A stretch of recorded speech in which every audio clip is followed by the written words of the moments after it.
Herkese tekrardan merhaba. Maalesef çok kötü günlerden geçiyoruz. Gerçekten çok büyük bir yıkım, çok büyük bir üzüntü. Kadim bir coğrafyamız enkaz altında kaldı. Allah sabır versin. Allah özellikle enkaz bölgesinde yakınlarını, sevdiklerini kaybetmiş insanlarımıza gerçekten güç kuvvet versin. Elimizden geldiğince yardımlarımızı yapmaya devam ediyoruz, devam edeceğiz. Da bir şeyler yapmaya, oyalanmaya ihtiyacımız var. Ben de şimdi şöyle bir hırka yaptım.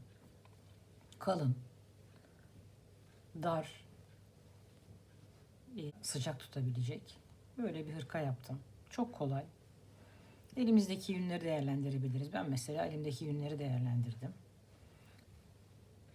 Böyle bir hırka yaptım 2 günde. Şimdi bunların da yaparken çekimini de yaptım. Nasıl yaptığımı. Çok kolay. Şöyle hakim bir yaka yaptım. Kendiniz, sevdikleriniz için. Belki de yapıp göndermek için deprem bölgemize. Sizler de yaparsınız. Şimdi birinci olarak bir örnekte size şu modeli anlatacağım. Düz örgü modeli, tığ işi. Sonrasında da başlangıç sayımı verip başlayacağız. Hırkamız boyuna yani enine doğru genişleyecek, büyüyecek. Boyunuzun ne kadar olmasını istiyorsanız o kadar zincir çekeceksiniz. Ben 45 tane zincir çektim. Omzunuzdan ölçün. Ne kadar uzunlukta istiyorsanız uzun da yapabilirsiniz. Böyle benim yaptığım gibi kısa da yapabilirsiniz. Zincirimizi çekelim.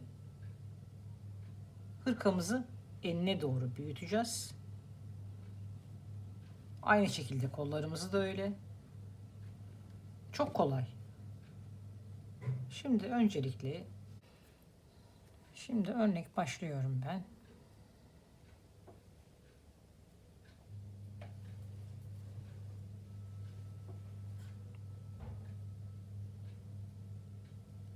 Çok kolay bir model.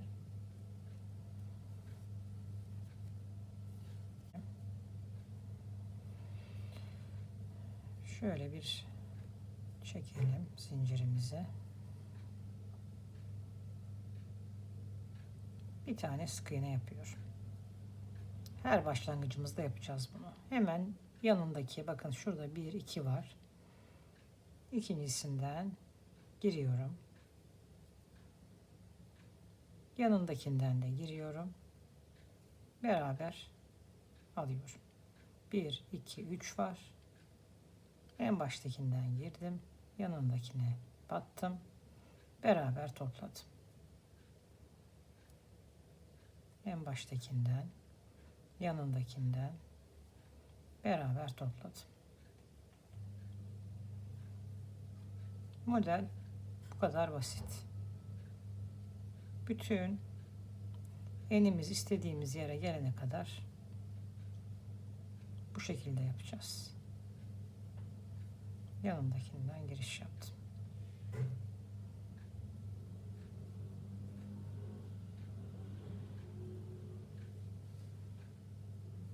Yanındakinden giriş yaptım. 1 2 zincirle yukarı çıkıyorum ben.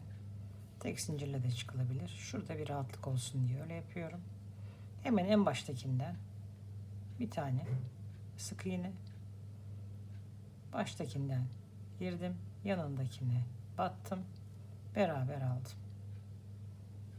Ortasına, arkadan ya da buradan değil, direkt ortasına battım, beraber aldım. 1 2 en baştakinden girdim, yanındakine.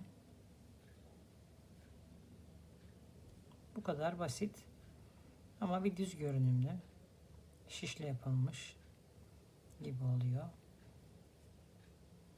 Bu şekilde enimiz istediğimiz yere ulaşana kadar örmeye devam edeceğiz. Şimdi 45 zincir çekerek başlayalım.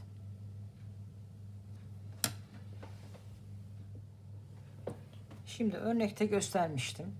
45 tane zincir beden için uyguladım. Omuzumdan belimine örnekte gösterdiğim gibi ben renk renk yapıyorum.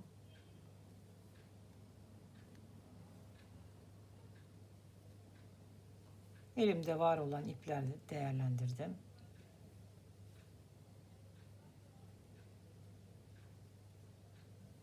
Bu şekilde bundan belki 2-3 sıra yaparım. Yani hiç öyle bir sıralı bir değişim yapmayacağım.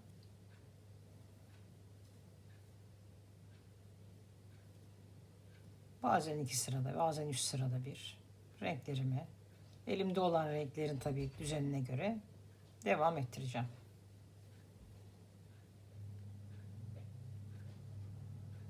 Şimdi ben bunu tamamlayayım. İkinci rengimde görüşürüz.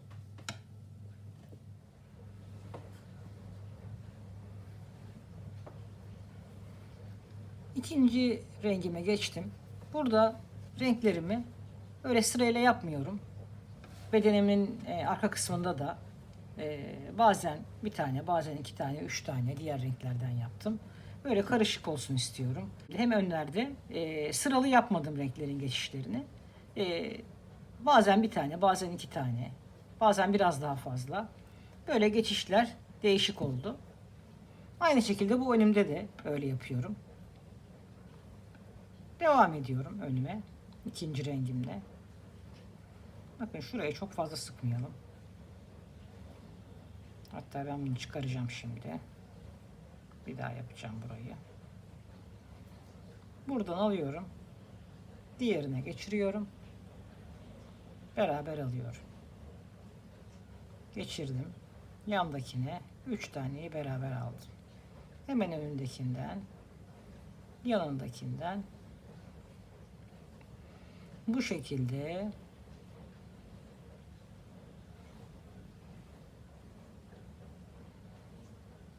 ön kısmımızı da bitirelim. Sonradan kollar için omuzları dikelim.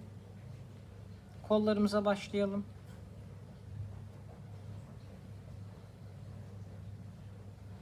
Sonradan yaka yapalım. Ve hırkamız, kalın hırkamız hazır olsun.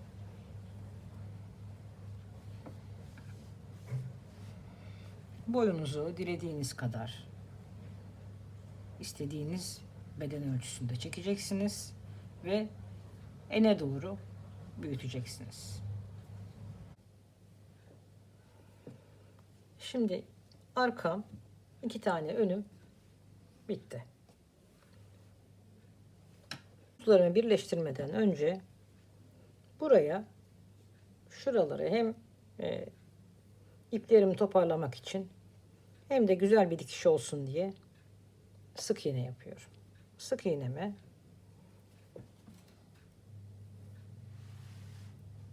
önden başlıyorum. Yine aynı tığımla beraber, tığ numaramla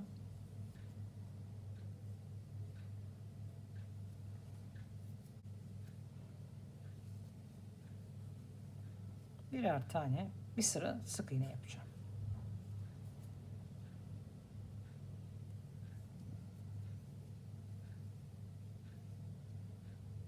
Her yani bir buraya, bir ortaya, bir üste, bir ortaya şeklinde her gruba 2 tane sık iğne yaparak görüntüyü daha güzel hale getireceğim. Dikerken de omuzlarda daha hoş bir görüntü olacak, düzgün bir görüntü olacak. Birbirine yakın metrajdaki ipleri, kalınlıktaki ipleri kullandım.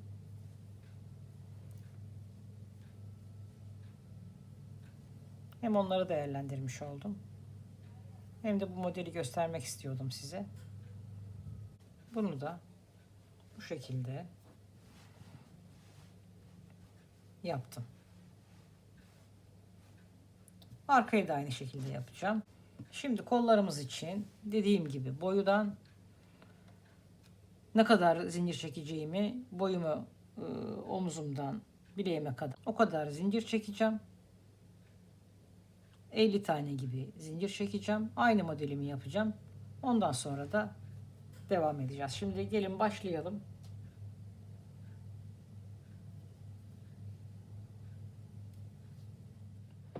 Kolum için 50 zincir çektim. 2 tane de dönmek için zincirimi çektim ve başlıyorum. Aynı işlemi burada da yapacağım. Aynı modeli. Hemen üçüncüden girdim. Yanındakinden üçünü beraber aldım. Yaptığım 1, 2, üçüncüsünden girdim. En baştakinden. Yanındakinden çıkardım. Bu şekilde ister düz ister renk elinizdeki birbirine yakın kalınlıktaki iplerden hırkalar, kazaklar yapabilirsiniz.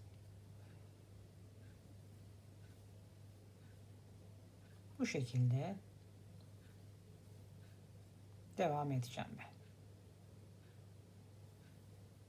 Kollarımızı bitirdiğimizde birleştirme kısmında tekrardan görüşeceğiz.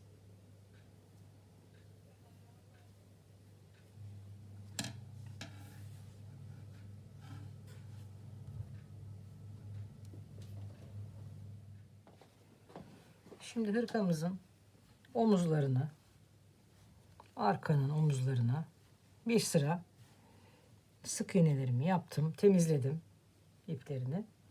Şimdi buradan omuzumuzu dikeceğiz. Buradan da dikeceğiz omuzumuzu. Şurada şöyle bir 4 parmak kadar bir boşluk bırakacağım her ikisinde de. Ondan sonra buraya bir yaka yaparız. Kollarımız da bitti. Omuzumuzu diktikten sonra da kollarımızı bu şekilde dikeceğiz. Onlara da bir sıra yaptım sık iğne dikeceğim yerlerine. Şimdi şurada ipliğimi kopartmamıştım omuz için. Buradan omuzumu dikeyim. Diğer omuzumu da dikeyim. Ondan sonra kolları birleştirelim. Bedeni. Ve gerisi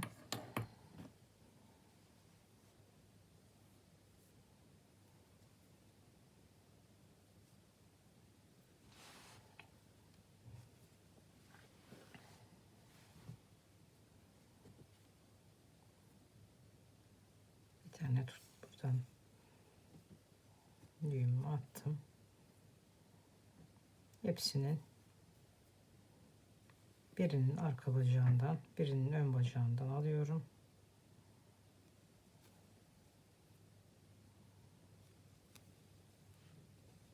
O şekilde dikiyorum.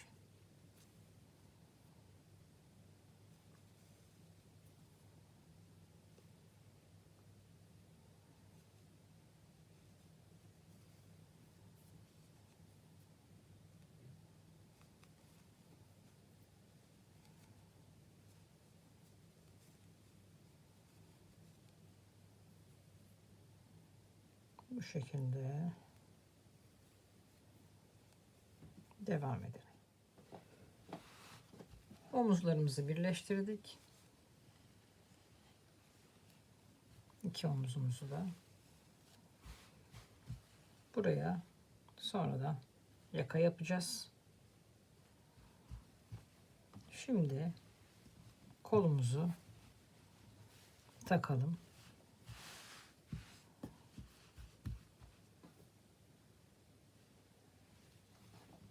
Şu şekilde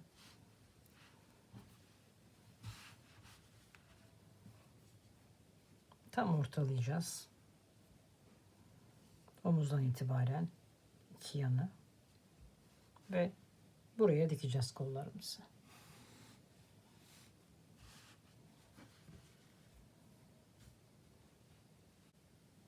Başakları sayarak tam ortalamasını aldım kolumun. Buradan 16, oradan 16. Şimdi bunu dikiyorum. İki kolu da aynı şekilde dikeceğim. Şu başaklarımızı saydım. O şekilde ortaladım. Ondan sonra da bedenimiz de hazır hale gelsin. Bakın şu şekilde birleştiriyorum.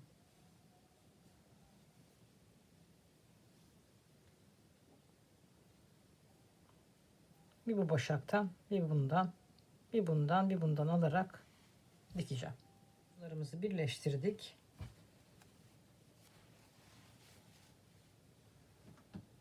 Şimdi buradan tığla zincirler çıkartıp misinalı şişime geçireceğim. İnce bir şiş kullanıyorum. 4 numara bir şiş kullanacağım. Ve yakaya.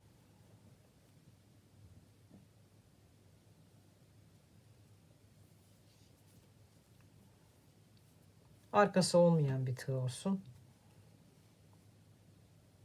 Topluyorum çünkü tığa. Her bir sık iğnemizden birer tane zincir çıkarıp ilmek haline getireceğiz ondan sonra.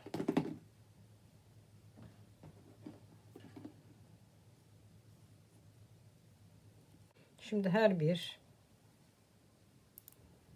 sık iğnemizden dediğim gibi zincirlerimi çıkartıyorum.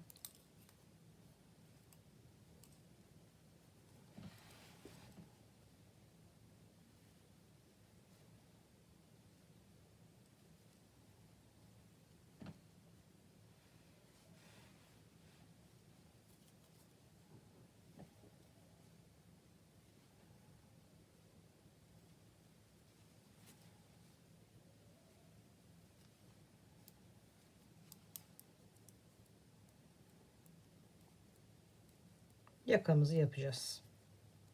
Yakamı ilerledikçe size söyleyeceğim. Bu şekilde devam edelim. Yakayı uzattığımda hakim yakamı yapalım, yoksa kapüşonlu bir yakama olsun. Onu ben ilerleyen zamanda söyleyeceğim size. Bu şekilde devam edelim.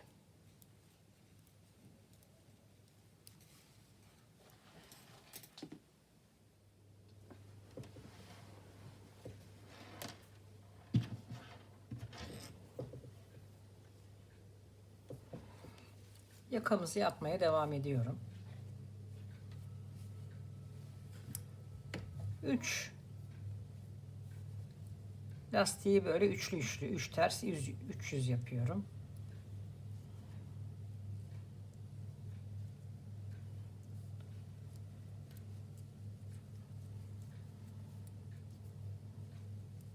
Normal yakalı bir hırka olacak. Kapüşonlu yapayım dedim ama sanki normal yaka daha güzel olacak gibi. Bu şekilde yakam bittiğinde keseceğim. Elinizden geldiğince gene gevşek kesin kesmeleri. Ben yine aynı lastik yapar gibi kesiyorum. Tersi tersten, yüzü yüzden örerek yakamızın istediğimiz boyutuna gelene kadar devam ettirelim. Ben şöyle katlamalı bir yaka yapacağım. Şimdi yakam istediğim boyuta gelmek üzere. Şimdi ben birazcık sıkı olsun diye ince bir şişle yapmıştım. Burayı biraz tok olsun istiyordum burada. Fakat bitirirken hem burası darlaşmasın diye hem de kendini burada salsın diye şu uçta 5 numarada geçeceğim. Bir parmak kadar da 5 numarayla yapacağım. Ondan sonra 5 numarayla kapatacağım. Şimdi 5 numaraya geçiyorum.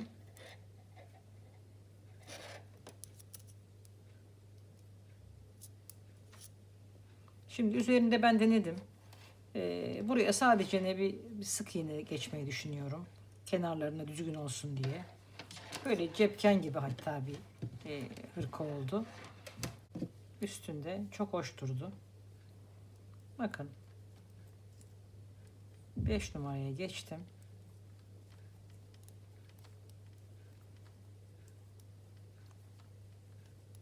Bu ucu dökümlü dursun diye. Şimdi bu şekilde bir parmak kadar daha yapıp kapatacağım. Sonrasında sık iğnelerimizle tekrardan görüşelim. Sonra da zaten hırkamız hazır olacak.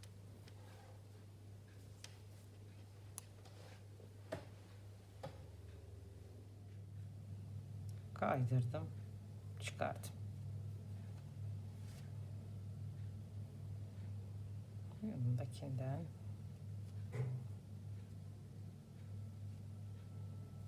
bu şekilde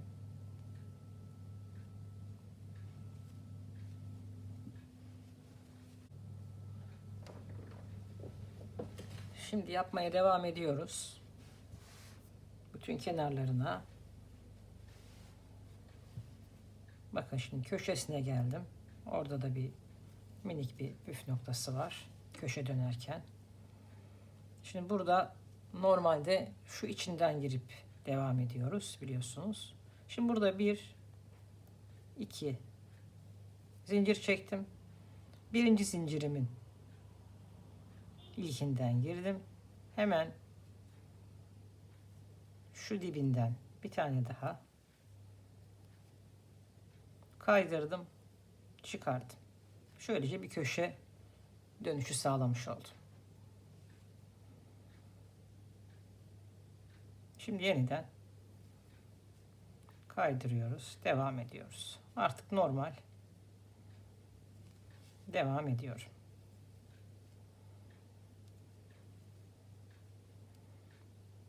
İlkinden geçirdim, yanındakinden kaydırdım, çıkardım.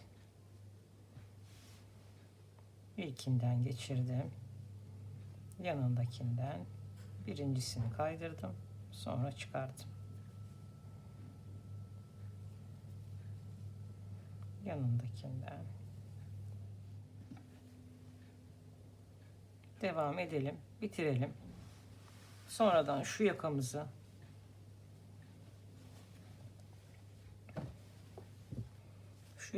da şuraya dikeceğim.